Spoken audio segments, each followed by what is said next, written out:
Bonjour, je m'appelle Valentine, j'ai 24 ans et je suis Product Owner chez Nuco. Chez Nuco, l'équipe produit elle a plusieurs missions. La première, ça va être de déterminer l'impact environnemental des équipements et des produits de construction dans le bâtiment.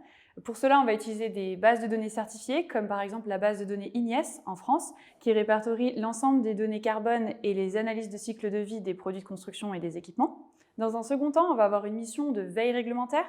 Donc là, on va s'informer sur les différentes réglementations environnementales, comme par exemple la RE 2020, et les différences avec la RT 2012, la réglementation thermique. Enfin, dans un dernier temps, on va aussi avoir des discussions avec des experts pour pouvoir affiner nos calculs et les rendre les plus rigoureux possibles. En ce qui concerne le mode de fonctionnement au sein de l'équipe produit, on a un temps de travail en équipe, mais on a aussi un temps de travail en autonomie pour avancer chacun sur nos sujets. On évolue sur des sujets qui sont très complexes, que personne ne peut maîtriser à 100%. C'est pour ça qu'on a délimité pour chacun des périmètres d'expertise dont on est responsable. Et ensuite, bien sûr, ça ne nous empêche pas d'échanger sur les différents sujets pour apporter notre aide et nos compétences.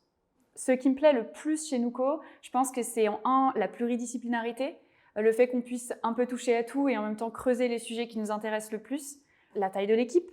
On a une petite équipe avec une super ambiance, ce qui fait que dès qu'on a des questions, on sait exactement à qui les poser.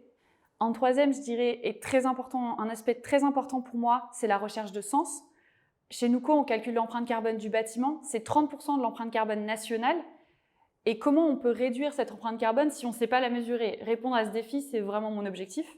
Et enfin, la multitude de contacts. On a la possibilité d'être en contact avec des installateurs, des bureaux d'études, des promoteurs, mais aussi le centre scientifique et technique du bâtiment, le ministère de l'Environnement, et finalement, ça fait qu'on peut passer d'une réunion avec la DHUP le matin même à une visite de chantier l'après-midi.